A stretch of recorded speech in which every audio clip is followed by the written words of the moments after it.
bersama pimpinan partai politik. Lebih lengkap kita bahas bersama Direktur Eksekutif Parameter Politik Adi Prayitno. Mas Adi, bagaimana Anda membaca sikap dan juga hasil dari pertemuan antara Presiden Prabowo kemarin dengan sejumlah pimpinan partai politik? Mas Adi. Ya, saya kira ada dua hal. Pertama, tentu sepertinya presiden, pemerintah itu butuh berdiskusi dengan pimpinan-pimpinan partai politik yang lolos ke parlemen untuk mencari solusi dan feedback. Kira-kira apa langkah terbaik untuk menghadapi situasi yang berkembang belakangan ini yang saya kira gejolaknya cukup luar biasa. Kalau kita mau jujur, sebenarnya salah satu trigger dari gejolak ini semua kan tidak terlepas dari kader-kader partai politik, khususnya yang ada di DPR.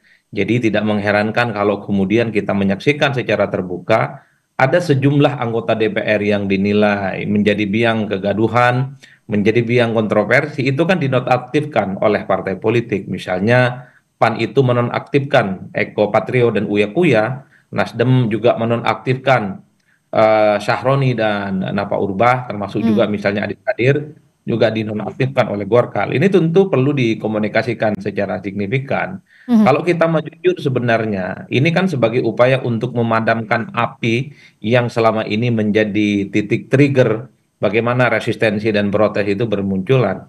Jadi tentu presiden itu berdiskusi dengan pimpinan partai sebagai solusi bagaimana ini bisa diantisipasi, yang salah satunya adalah menonaktifkan kader-kader partai yang nilai menjadi biang huru hara. Nah, yang kedua tentu kalau kita membaca statement dari presiden, saya kira ini sudah menjadi sesuatu yang clear dan ini secara berangsur situasi kan semakin kondusif. Misalnya presiden itu memerintahkan kepada aparat hukum, TNI dan polisi untuk menindak tegas para demonstran yang melakukan anarki, kemudian tindakan kekerasan, termasuk juga penjarahan. Penjarahan itu bukan hanya di rumah pribadi. Ya, setidaknya ada 7 poin yang disampaikan oleh Presiden Prabowo terkait dengan hasil pertemuan dan juga arahannya. Tapi Mas Adi, yang menarik adalah salah satunya kehadiran Ketua Umum Partai Politik Bu Mega seperti itu. Bagaimana Anda membaca Ketua Umum PDIP Megawati Soekarno Putri turut hadir di situ, bahkan juga berdiri tepat di samping Presiden?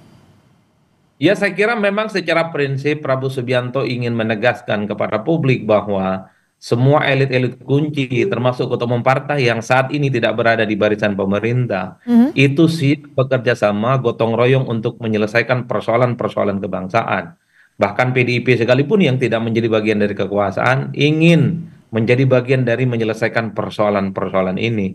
Yang kedua, bagi saya secara prinsip Prabowo Subianto ingin kasih pesan bahwa PDIP yang saat ini berada di luar kekuasaan menjadi oposisi siap bekerja sama di tengah situasi kritis, di tengah situasi-situasi yang sedang bergejolak. Inilah yang saya kira sebagai pesan persatuan, sebagai pesan bagaimana konsolidasi elit-elit kunci di negara kita ini dijadikan sebagai sumber utama untuk mencari jalan keluar supaya krisis politik dan gejolak politik yang selama ini selesai itu bisa tuntas. Pesan politik terbesarnya adalah bagi siapapun yang mencoba untuk menciptakan kegaduhan, menciptakan kerusuhan, dan instabilitas politik di negara ini, maka akan berhadapan dengan elit-elit kunci yang memiliki akar dan kekuatan politik yang cukup konsolidatif, baik akar-akar politik yang ada di parlemen ataupun akar-akar politik yang ada di basis massa. Karena apapun judulnya, kita tahu partai politik ini adalah kader-kader mereka ada di parlemen, mulai dari DPR pusat, provinsi, kabupaten, dan kota, dan partai juga punya jejaring dan kaki-kaki politik yang ada di grassroots.